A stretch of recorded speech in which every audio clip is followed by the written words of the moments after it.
So, good afternoon, friends and colleagues. Welcome to this year's JEF. I really look forward to a day that started by looking at the way in which we run our operations with the border guard and together with the defense forces. Our program today is going to be one where we focus first on the east, mainly on Ukraine and Russia. Then we go up north to deal with the Arctic, the North Atlantic, and the Baltic. And then we're looking at a few issues relating to the future of JEF. And then, of course, having a nice dinner at the Mannerheim Museum discussing transatlantic relations. I think in today's world, coalitions matter more than in a long time. And the way in which I see JEF is that we're based on values and interests. That's where they meet together. Our approach here in Finland to defense is one which is layered. The first layer is our national, the second one is our regional, and the third one is NATO. And I see JEF very much as a bridge between these. I also think that JEF is of strategic importance and that we are probably one of the most agile, flexible and quick coalitions around. So with these words, I want to welcome you and hand it over to the father of JEF, the United Kingdom, and Prime Minister Starmer, before we then have Volodymyr Zelenskyy on the screen. Well, look, thank you, Alex, for bringing us together, and thanks for your hospitality. And it's very good to see colleagues around the table. And it is really important that we're here today because a couple of months ago, all eyes of the world were on the high north, and now they're on the Gulf. And of course, we will continue to defend our interests there. But the threat from Russia in the north and the east has not gone away, and therefore it's important that we're here today. In fact, in my view, that threat has grown, and we all know very well the impact of that threat for our security, for our economies, and the cost of living for families in each of our countries. So it's right that we're focused, as ever, on Euro-Atlantic security and on Ukraine, and bringing those two together. The Joint Expeditionary Force has a vital role to play here, and 12 years in, I think we can say it's proved agile and effective in coordinating, collaborating, and allowing us to think together, to train together. Obviously an integral part of NATO, and we're all deeply committed to that cause. In a minute, I think we're going to hear from Volodymyr, and I think it is important that as we sit here, we remind ourselves that in the face of Putin's abhorrent attacks over the winter, which have been severe this winter in terms of their intensity, attacking infrastructure, particularly energy, and civilians, I have to say the fortitude of the Ukrainian people is extraordinary and not a little humbling, frankly. And we must never lose sight of that, or that Putin continues to take lives of innocent citizens, as we've seen again this week. And I don't know how many times I've said he takes the lives of innocent civilians, as we've seen this week. We've been saying it every week throughout this winter. So it's important that we reiterate that our support for Ukraine is unshakable. And it's great that we're bringing them closer to the JEF as an enhanced partner, and that the Ukrainian Navy will exercise with us for the first time in September. So that is a really important push forward. The crisis in the Gulf has highlighted Ukraine's expertise in modern warfare. That's been a real feature of the last few weeks. They can provide defences against Iranian drones that are unparalleled because of their experience. So we want to keep working with them to multiply that strength. And I was very pleased when Volodymyr was in London last week that we were able to agree a new industrial partnership to bring Ukraine's unique expertise together with the United Kingdom's industrial base to build new capacities that will boost security in the United Kingdom and help Ukraine to keep defending itself from the ongoing Russian bombardment. But this group is of one mind that we must keep strengthening our support for Ukraine, finding new ways to dial up the pressure on Russia, and crucially, that includes further action on the shadow fleet. And that, I think, is a really important agenda item for us today, what we're doing on the shadow fleet, what more we can do on the shadow fleet, and I look forward to that discussion. Because Putin is rubbing his hands at the war in the Gulf and the rising oil prices. And that is why, in my strong view, we should go after the shadow fleet even harder. These old, dilapidated ships carry 75% of Russia's oil, and they are helping to fund Putin's war and posing an unacceptable safety and environmental risk. And we discussed that earlier on this morning. The UK has sanctioned over 500 of these vessels. Finland, Sweden, and Estonia have acted to intercept and interdict them. And Netherlands, of course, stepping up in that regard as well. And our Royal Navy has supported interdiction operations by the US and by France. And today, as I discussed with colleagues, we're announcing that we now stand ready to conduct unilateral interdiction at time and places of our choosing.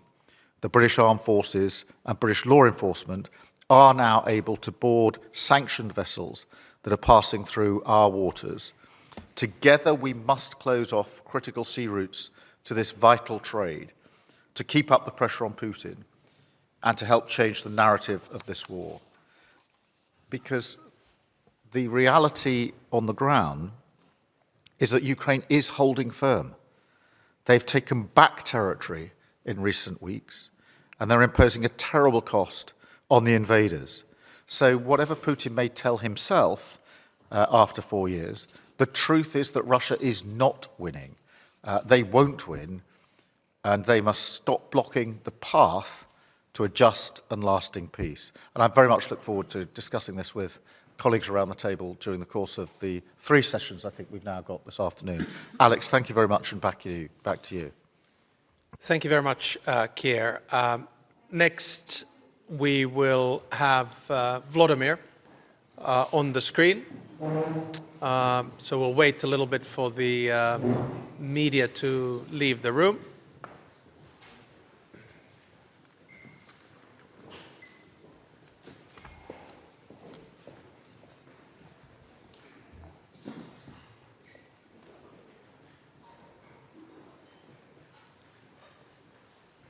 Everyone's sitting so properly. It's good. So, as you will know, the original intention was that Volodymyr would join us live, but we had to do a little bit of rescheduling because of the travels of Volodymyr. We won't go into the details of that, but instead of a live intervention, he sent us this video this morning, which we'll now be able to listen to. So please go ahead.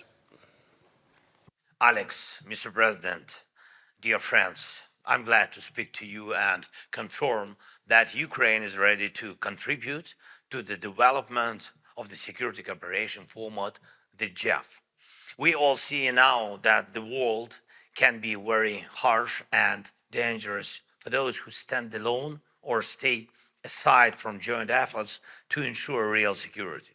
Today, no one knows what the future holds for Europe or how Russia will behave in the coming years. But one thing is clear: coordinated actions and real investment in security must work. We have an aggressive Russian regime next to us that has no intention of returning to peaceful coexistence with its neighbors. Next to Russia is Belarus, still ruled by one man, and yesterday on Freedom Day, celebrated by Belarusians, he went to North Korea, one of the world's darkest symbols of oppression. It sends a clear message to the entire region. And our nations are also dealing with the consequences of a deep crisis in the Middle East and the Gulf. Even if the war there ends soon, much will still need to be done to ensure stable supplies of critical resources from that region.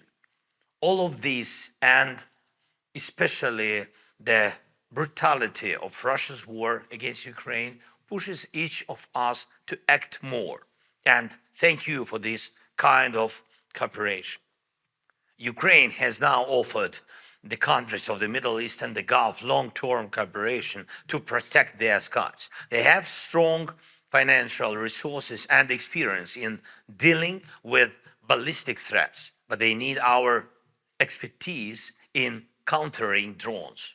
This includes all types of drones. Shahid, drones which cause serious damage to infrastructure, and FPV drones, which are now used for targeted attacks on military bases and equipment in the region. The first agreements have already been prepared by our teams. Ukraine had the world's strongest experience in using drones. We offer the Middle East and Gulf countries a partnership that benefits both sides, our knowledge and technology and their funding. And we are working to make this happen. Our contribution to security in that region will also be a real contribution to global security.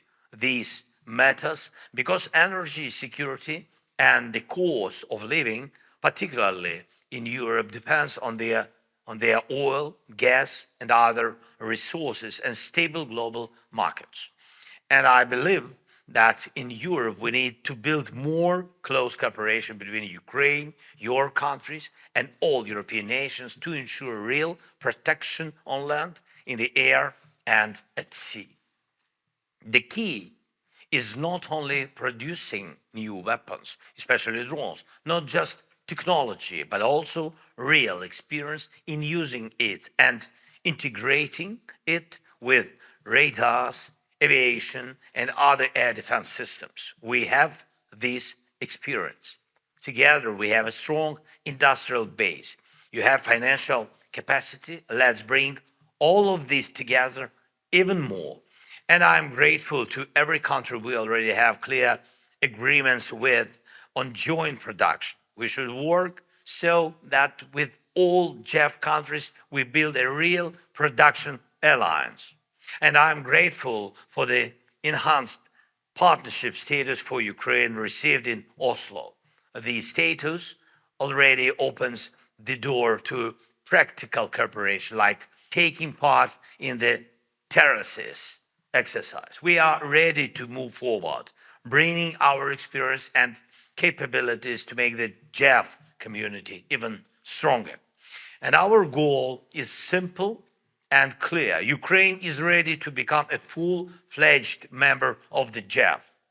And thank those who work closely with us across the military, defense ministries, and special services. We need to come together and strengthen our shared experience so we can be strong in every area, protecting lives, infrastructure, energy, the seas, and cyberspace. And I believe we can do this. I believe that a free Europe will prevail over all who threaten us.